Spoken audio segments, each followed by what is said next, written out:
In the dark of night, when the city slept, a sinister presence lurked in the shadows. It was a monster of industry, a behemoth of steel and fire that belched forth a noxious fog that choked the very life from the air. Its smokestacks pierced the sky like skeletal fingers, a grim reminder of the cost of progress.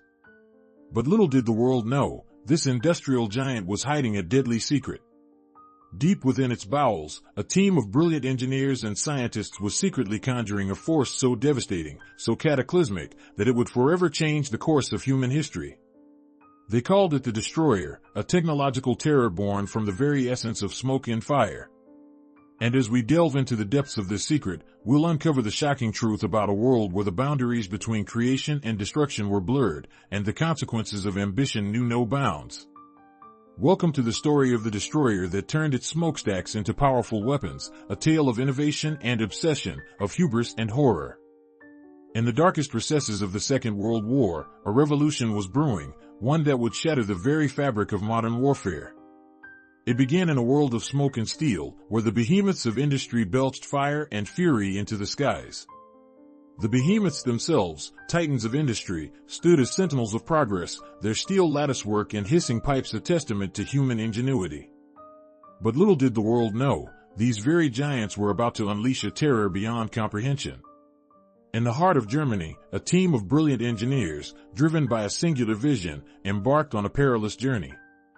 Led by the enigmatic Dr. Karl Knothe, they would push the boundaries of science, testing the limits of physics and human endurance. Their quarry, the mighty blast furnace, that fiery crucible of steel and smoke, where the very essence of the Industrial Revolution was forged. Dr. Knothe's team sought to harness the raw power of the blast furnace, to bend its fury to their will. They experimented with fuel-air mixtures, carefully calibrating the intricate dance of combustion and airflow. The results were nothing short of astonishing, a concentrated burst of energy, a miniature maelstrom of flame and smoke, capable of leveling a city block. As the experiments progressed, the boundaries of what was thought possible began to blur.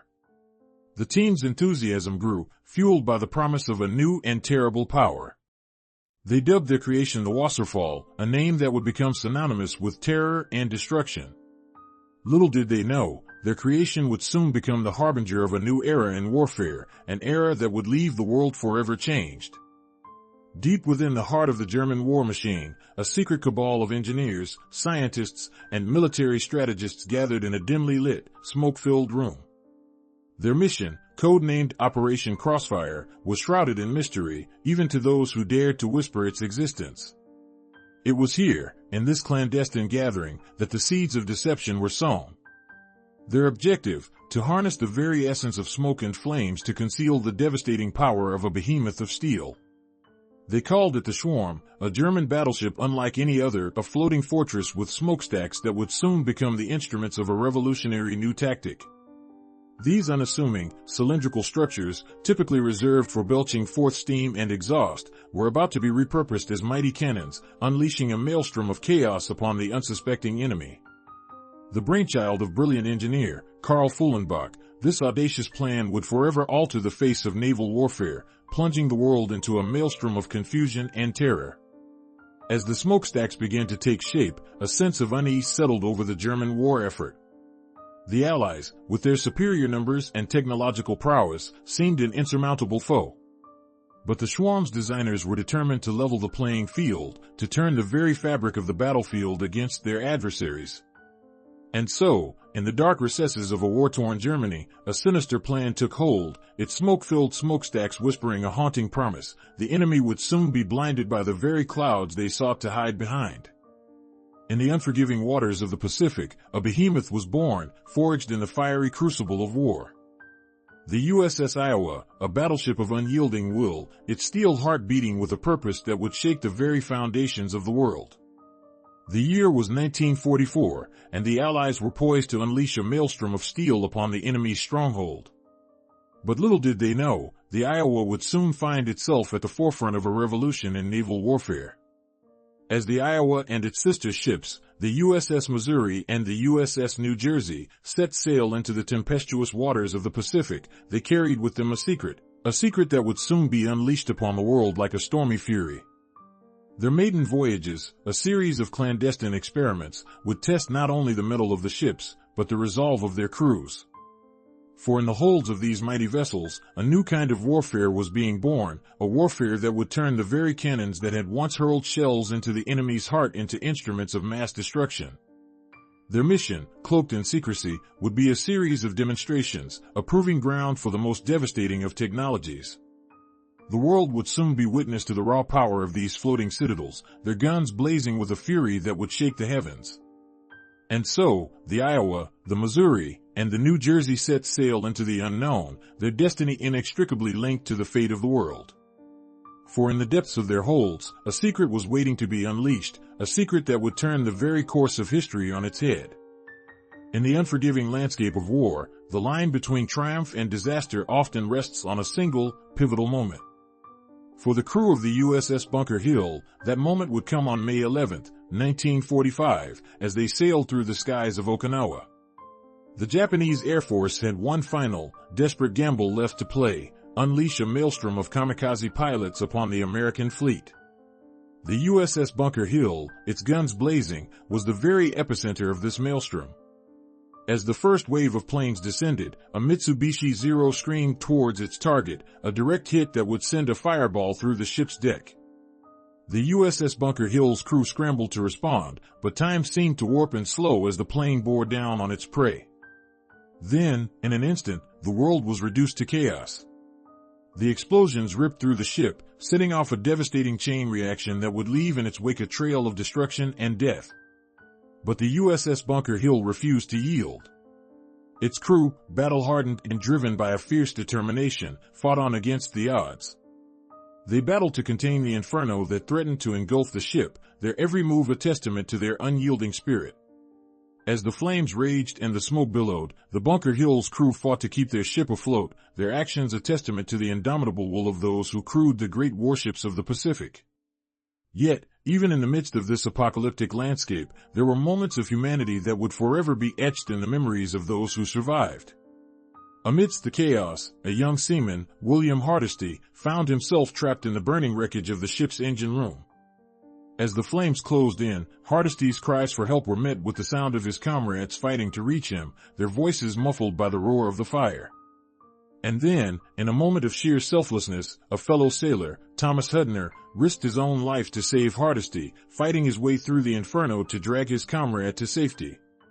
This was the USS Bunker Hill's finest hour, a moment of unyielding courage and sacrifice that would forever be etched in the annals of history. Yet, as the smoke cleared and the fires were finally extinguished, the true cost of this battle became clear: 390 lives lost, a ship that would never sail again, and a nation forever changed by the brutal realities of war. In the midst of war, where steel behemoths clashed and armies marched to the rhythm of artillery fire, a new kind of battlefield emerged: the skies above the factories. It was here, in the realm of smoke and steel, that the Allies and Axis powers engaged in a covert struggle, one where deception and misdirection played a crucial role. This was the era of smokescreens and deception, where the very factories that churned out war machines became instruments of psychological warfare. The Allies, desperate to limit German industrial production, turned to a clandestine operation known as Operation Crossbow. Its aim, to disrupt the V-1 and V-2 rocket production lines, those feared and reviled instruments of terror. By creating a smokescreen of confusion and disinformation, the Allies hoped to cripple the enemy's ability to wage war from the skies. "We knew the Germans were vulnerable to psychological warfare," he recalls. "By making them believe we were targeting their rocket production, we created a sense of chaos and uncertainty." It was a war of smoke and mirrors, where the truth was often the first casualty. Meanwhile, the Axis powers employed their own brand of smoke and mirrors. As the Allies launched their bombing campaigns against German cities, the Nazis responded with an audacious ruse: the creation of ghost cities. Entire metropolises were evacuated, their buildings and streets left eerily abandoned, only to be bombed by the Allies and then hastily reoccupied. In this twilight world of smoke and deception, the lines between reality and fantasy blurred. The factories that churned out war machines became instruments of psychological warfare, as both sides sought to outmaneuver each other in a desperate bid for dominance. In the end, it was this unseen struggle that would prove just as deadly as the battles fought on the front lines. For in the world of smokescreens and deception, the true enemy was not the enemy's army, but the enemy's mind. In the dark, damp recesses of the Pacific Northwest, a behemoth lay crippled, its massive hull a testament to the high price of secrecy. The USS Missouri's sister ship, the USS Iowa, had suffered a catastrophic event, one that would shake the very foundations of the United States Navy. But the truth behind this tragedy was not what it seemed. Maintenance on these behemoths was a daunting task, a Sisyphean labor of love that required an army of skilled workers to keep them running. Yet, with every passing year, the Navy's priorities shifted and resources grew scarce. The men who toiled beneath the Iowa's gun decks were often the unsung heroes of the Cold War, their sweat and toil fueling the machine that stood watch against the Soviet Union's naval threat. We were always playing catch-up, trying to keep up with the maintenance schedule, but the budget was never there to support it. We'd patch up what we could, but deep down, we knew it was a ticking time bomb. The Iowa was a marvel of engineering, but she was also a powder keg waiting to happen. The Iowa's 16-inch guns were a marvel of precision, capable of unleashing a blast of fury that could level a city block. But these behemoths were also temperamental, prone to catastrophic failures that could leave the ship vulnerable to attack. The Navy's attempts to rectify these issues were hamstrung by a toxic cocktail of secrecy, bureaucratic red tape, and a lack of resources. As the years went by, the Iowa's engines began to show their age. The Navy's attempts to upgrade them were met with resistance from the ship's designers, who feared that any modifications would compromise the ship's stability. The result was a vessel that was both potent and precarious, a ship of war that was always one wrong move away from disaster. And then, on April 19, 1989, the unthinkable happened. A catastrophic event shook the Iowa to its core, leaving a trail of destruction and death in its wake. The high cost of secrecy had finally caught up with the USS Iowa, and the Navy was left to pick up the pieces of a tragedy that would haunt it for years to come. In the aftermath of the devastation, a revolution was born. The smoke of the Bismarck's infernal furnaces, once a symbol of industrial might, would now ignite a firestorm of innovation. The legacy of that behemoth, a destroyer of worlds, would forever alter the landscape of naval warfare.